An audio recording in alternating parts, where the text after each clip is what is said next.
नमस्कार दोस्तों, स्वागत है आपके अपने पॉडकास्ट में जहां हम गहरी आध्यात्मिक शिक्षाओं पर चर्चा करते हैं। आज का एपिसोड बेहद खास है क्योंकि हम बात करेंगे दो महान ईश्वरीय प्रकट रूपों बाब और बहाउल्लाह के संदेशों और उनके आपसी संबंध की। इसको हमने नाम दिया है युगावतार की महिमा। आइए शुरू करते हैं।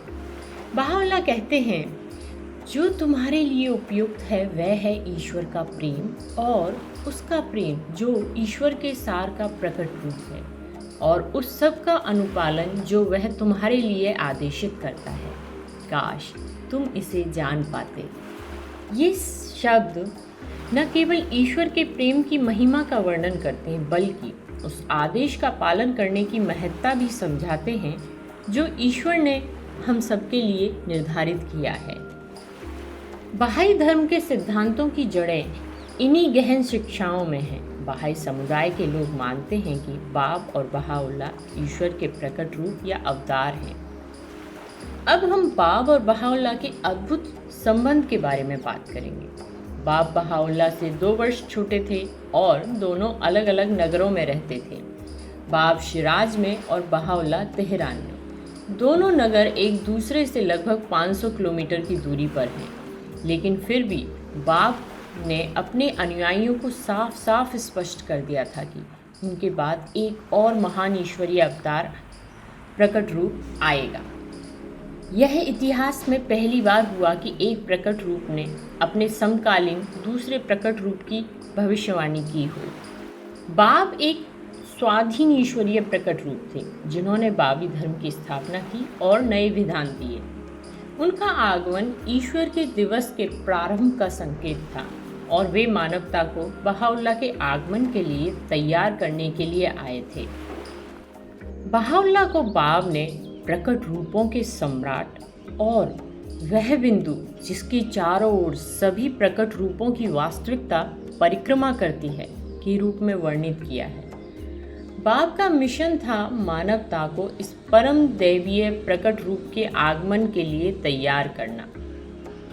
सभी प्राचीन धर्मों में इस दिवस की भविष्यवाणी की गई है, लेकिन रहस्यमय या प्रतीक रूप में। परंतु बाब ने इस बात को सभी को स्पष्ट कर दिया था कि वह जिसे ईश्वर प्रकट करने वाला है वह किसी रहस्य या प्रतीक में नहीं लिपटा होगा, बल्कि स्पष्ट रूप से प्रकट होगा। बाब की वाणी में बार बार बहाउल्लाह की महिमा और उनकी श्रेष्ठता की चर्चा होती है। उन्होंने बहाउल्लाह के सामने अपनी सीमाओं को स्वीकारते हुए यह कहा, प्रमाण उसको प्रमाणित करने के प्रयास के लिए स्वयं लज्जित होगा और साक्षी उसकी साक्षी देने के लिए स्वयं पर शर्मिंदा होगी।